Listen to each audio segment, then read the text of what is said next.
Bonjour Maître Nouran Siboy. Bonjour.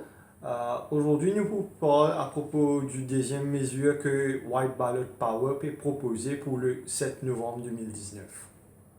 En effet, la dernière fois, nous te proposons première mesure qui était le retour du contrôle parlementaire sur le gouvernement en abolissant les postes de PPS, Parliamentary Private Secretary, afin qu'ils permettent le Parlement ayant suffisamment de majorité pour capable censurer le gouvernement et sanctionner, un peu comme en Angleterre, le Parlement sanctionne le Premier ministre, Madame May.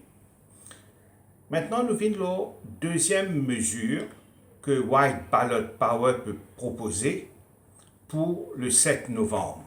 C'est-à-dire, quand un Dimoun dépose un bulletin blanc le 7 novembre, ce bulletin-là voudrait dire que l'électeur, le citoyen, peut réclamer sa deuxième mesure que le White Ballot Power peut proposer là. C'est quoi cette deuxième mesure? Cette deuxième mesure, c'est une loi. Une loi. Il s'appelle la Public Interest Protection Act. PIPA.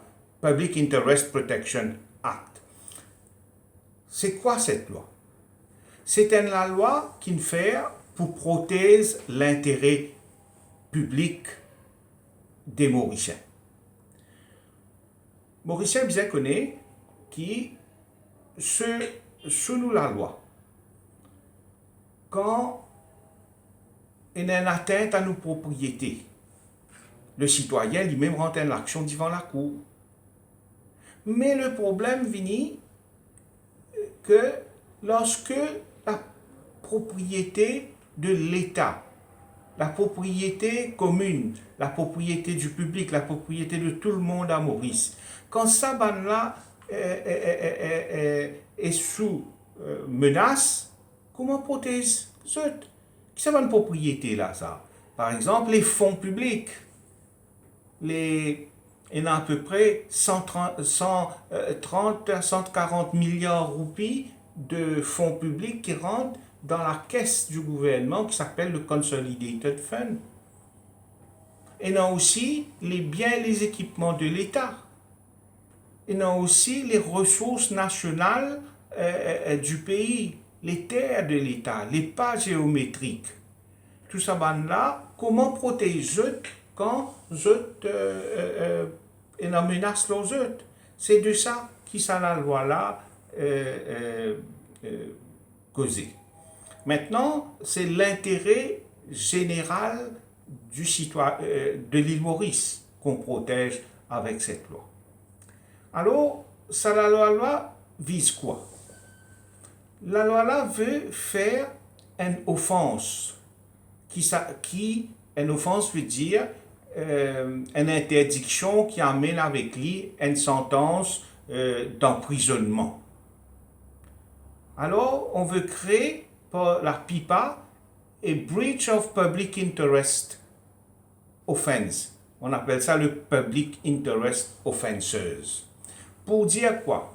Pour dire que les gaspillages de biens ou de propriété publique est une offense. Le détournement des biens de propriété publique, c'est une offense. Le misuse, la dilapidation délibérée ou négligente sont des offenses dont la condamnation capable amène entraîne l'emprisonnement.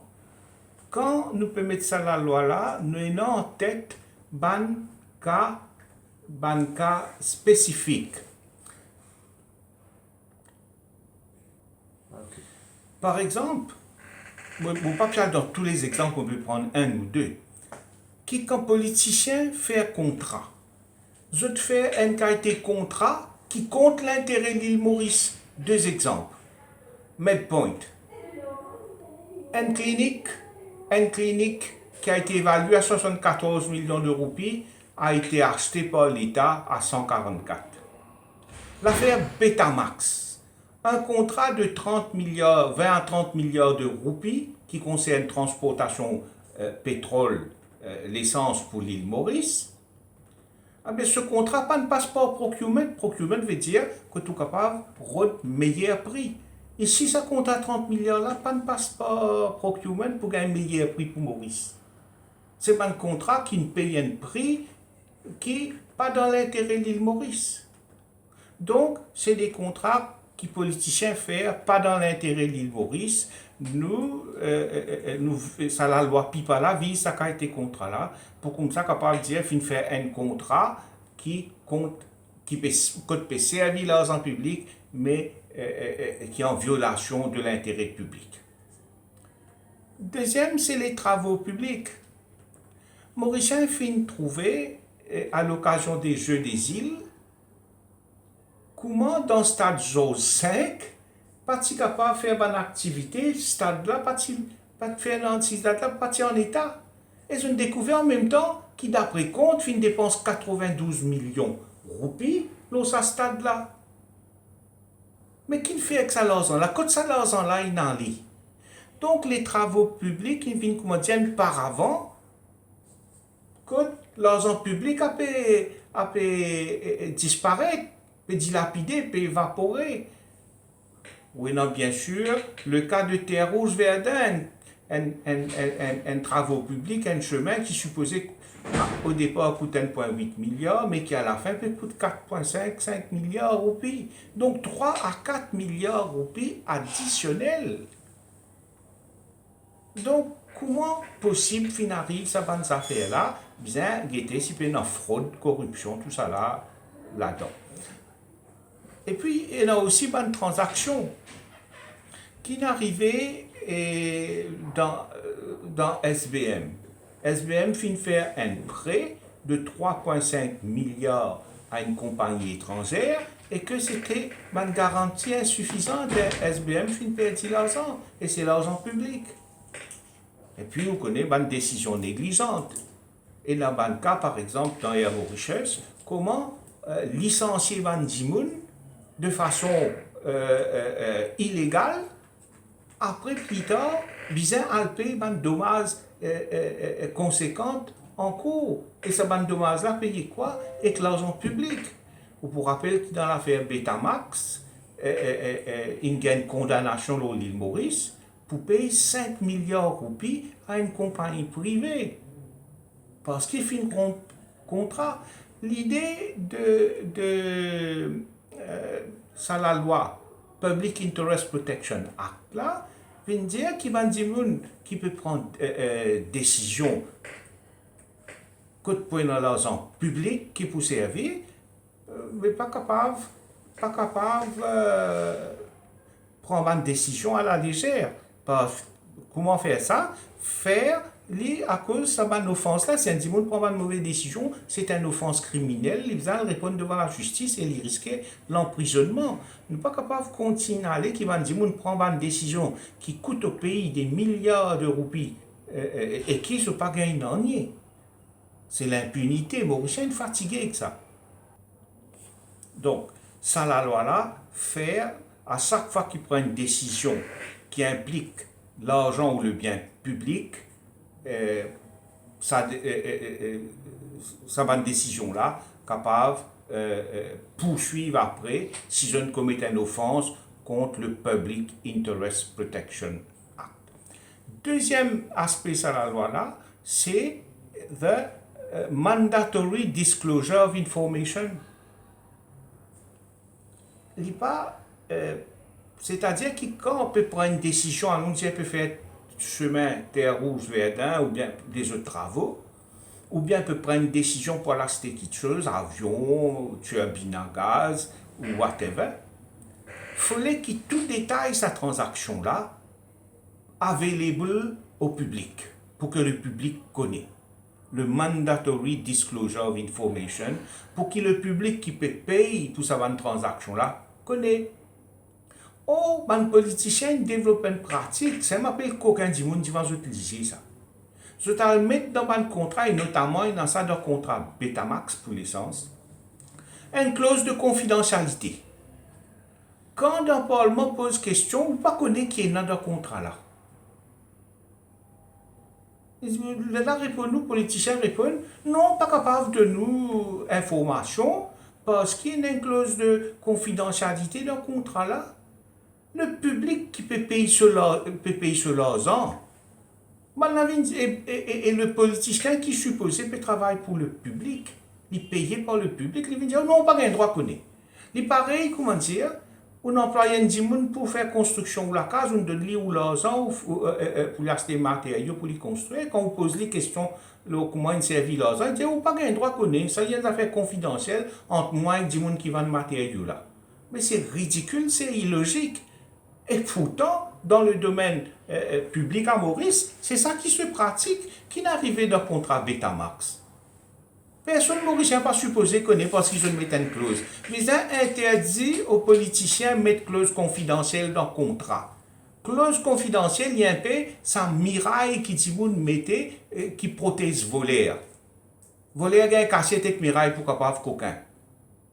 Mais c'est avec la clause de confidentialité qui un paquet qui fraude de l'argent public arrivé derrière la clause de confidentialité. C'est la raison pour laquelle la loi PIPA impose que toute bonne décision que peut servir l'argent public ou le bien public, bizarre donne toute l'information.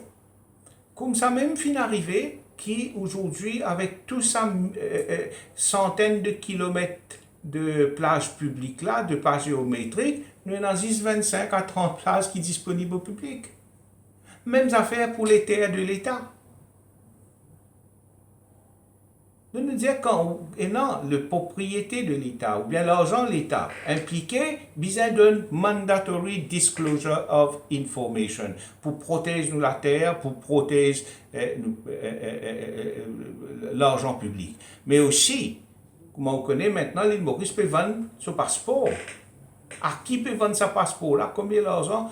Tout besoin publier mandatory disclosure of information. Si pas, et ça, il y a une offense. Si bandimoun ou une organisation qui peut prendre décision avec du bien public et l'argent public n'a pas publié l'information en détail, il commet une offense et pour bien répondre devant la loi. Donc, mandatory disclosure of information quand il s'agit de l'argent public et le bien public. Troisième mesure que c'est la loi là, et non, c'est personal accountability. Il n'est pas possible qu'il y ait des gens qui peut prendre une décision qui implique l'argent public ou bien de l'intérêt public. Quand une décision là, c'est une décision qui peut causer un fracas, un dommage. Pas qu'on est là qui prend décision. Oh, comment arriver maintenant, comment l'y était? Souvent, on gagne un nominé politique, un protégé politique, je t'assise le board. Je prends une décision illégale. Mais ben, c'est mon qui le board, après un certain moment, je t'allais dans un contrat fini. Mais quand poursuivre, pas capable de poursuivre parce qu'ils se disent c'est pas une décision personnelle ça, mais c'est une décision du board. Oh, un board pas capable d'envoyer en prison.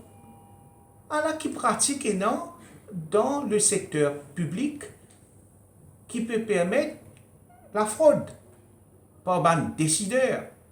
Alors l'idée c'est personal accountability, c'est que quand il prend une décision et que cette décision il peut faire perdre l'argent, les bizarres personnellement responsable devant la loi, à la fois civilement et criminellement. Voilà ce que cette loi-là veut dire. Par exemple, allons dire dans sa cas, que ça la banque qui appartenait à l'État là, il fait sa transaction de 3 milliards 500 millions là. Le bien guetté fait l'enquête d'été si vraiment il y a une perte ou bien s'il y a une fraude ou whatever it is et qui ça dit monde qui prend sa décision dans sa board qui prend sa décision là, ben 10 monde qui fait vote pour sa décision là, je besoin personnellement accountable. Je besoin vient répondre. Donc, personal accountability pour Bandimoun qui prend décision qui n'a une conséquence sur le bien ou l'argent public. Quatrième aspect de la loi là, c'est Compulsory Public Interest Report. Par exemple, avant qu'il fait un projet ou prend une décision contre l'argent public ou du bien public pour servir, il y a un rapport fait par les experts pour guetter tous les aspects de ce projet-là. Il ne fallait pas commencer un projet, après trouver, il y a un problème là-dedans, ça peut coûter des milliards aux contribuables. Qui finit arrivé dans l'affaire de BAI. Politiciens mettent la main là-dedans, ils embarquent dans la destruction de BAI. Sans qu'il y ait un rapport qui a été fait par les professionnels. Résultat, en fin de compte, sa décision qui le politicien prend, coûte aux contribuables 10 milliards de roupies. 10 milliards de roupies, ça veut dire par chaque famille, 24 000 roupies payées juste la décision qu'il prend dans l'affaire BAI. Nous dire qu'on peut prendre une décision qui peut impliquer l'argent public, bien faire un rapport pour un expert pour étudier tous les aspects, pour comme ça éviter un risque avec l'argent du contribuable. Donc, Compulsory Public Interest Report avant de prendre une décision qui engage l'argent public. Cinquième aspect de cette loi-là, c'est un droit d'action aux citoyens. Souvent, qui est arrivé? Quand l'argent public est perdu, est coquin, est dilapidé, une institution qui est supposée protéger l'argent public, là, pas peut agir. Ou pour rappel, comment tu parais dans la gazette, dès l'organisme qui gère les fonds publics, un pour un petit planteur et un autre la banque, qui peut arriver, ce paie, par exemple, dans la banque peut acheter un terrain, l'IPP a un prix exorbitant pour la terre agricole. Qui est arrivé, transaction d'affaires, plusieurs millions de pays, alors qu'il y a un terrain qui vaut bien moins. Mais personne n'agit pour casser cette vente-là. Alors ici, l'idée de droit d'action aux citoyens, c'est permettre à certaines ONG, sous supervision judiciaire bien sûr, pour pas qu'il y ait un abus, se gagnent droit poursuivre ça l'organisme public qui peut commettre sa dilapidation de fonds publics là, amène devant la cour. C'est ça l'idée derrière un droit d'action contre les dilapideurs de fonds publics dans les situations que l'institution qui est supposée poursuivre, je ne peux pas faire n'ennier, ce temps carence. C'est pourquoi le citoyen est fatigué de voir qu'il peut dilapider les fonds publics et puis la personne ne peut pas être condamnée. Et bien, des gens qui dilapident fonds publics, ou tous autres, ils gagnent promotion, ils gagnent job, etc. C'est la culture de l'impunité. Donc, comme une institution ne peut pas faire ce travail, le citoyen gagne droit à poursuivre lui-même un genre de private prosecution. Et là, on peut penser, pour commencer à vendre un passeport mauricien, là. Pour commencer à vendre un passeport mauricien. Alors, ce qu'il peut penser, c'est que le citoyen doit être vigilant pour ça. Même vigilance, vous trouver, qui n'est arrivé là où la place. Politicien ne peut donner même la place aux étrangers. Et nous connaissons, nous, qui est arrivé après. C'est une organisation qui peut combattre dilapidation des pages géométriques de la plage publique. Ce peut donner les moyens d'agir. Parce que quand je suis à la cour dit ou pas pour où, ça terrain-là, etc., ou pas gain droit contre action. Pareil, quand on casse un terrain, un bâtiment historique. Comment il est arrivé dans Port-Louis il n'y a pas longtemps. Une association de défense des bâtiments historiques pas capable de faire non, il y a un droit d'agir. L'idée avec sa disposition-là, il dit que quand il y a une affaire d'intérêt public, cette association-là a un droit de rentrer une caisse la cour. Et moi, plus loin, je dis que c'est la loi-là, bien prévoir un legal aid à cette organisation qui fait de défense du patrimoine de l'île Maurice-là, afin de protéger ces patrimoines contre la dilapidation. Sixième aspect de la PIPA, Public Interest Protection Act, c'est dans la loi-là prévoir New Accounting Provisions and Audit Trail pour s'assurer quand l'argent rentre dans la caisse d'un organisme public et non une règle comptable qui permet de tracer l'argent-là depuis le commencement jusqu'à sa destination. Mauricien comprend qu'il peut arriver avec l'argent public. Il y a à peu près 130 à 140 milliards de roupies qui entrent dans la caisse du gouvernement chaque année, provenant des taxes et bandettes qui prennent leur nous, tout ça. Il y a un petit peu, quand on lit le rapport de l'audit où on trouve la quantité de gaspillage, là on comprend qu'il y a un petit peu comment des lots réservoirs marovaquois. La pluie tombée, réservoir rempli, quand des lots viennent, rentrent dans le tuyau, mais parfois il pas arrive que citoyen, parce qu'il dit le laine perdu en cours de route et dans le tuyau PAC. Mais même affaire et peut-être pire peut arriver entre le moment où l'argent public rentre dans la caisse publique jusqu'à l'argent là, à côté les bisins aux bénéficiaires, et un paquet de tuyau PAC. Parce qu'il y a une règle comptable depuis longtemps. Nous dire il faut moderniser de nouveaux systèmes de règlement comptable moderne qui permettent de retracer l'argent public du moment où il rentre dans la caisse pendant tout le moment qu'il peut servir jusqu'au moment où il arrive au destinataire final. Cela pour permettre un contrôle plus serré sur l'argent public. Parce qu'il est très important qu'on ait citoyens qui, la famille mauricienne, en moyenne, la population mauricienne peut contribuer à environ 130-140 milliards de roupies dans la caisse de l'État, ce qui peut venir, grosso modo, par tête de famille, environ 300 à 330 000 roupies. C'est une somme énorme quand on calcule que nous dans un pays que plus de deux tiers des salariés touchent moins de 15 000 roupies. Donc, la PIPA, c'est la loi d'urgence. Bien appliquée le plus vite possible. Mais tout le monde qui prend décision l'argent public, le bien public, sous la loi pour capable contrôler l'argent public.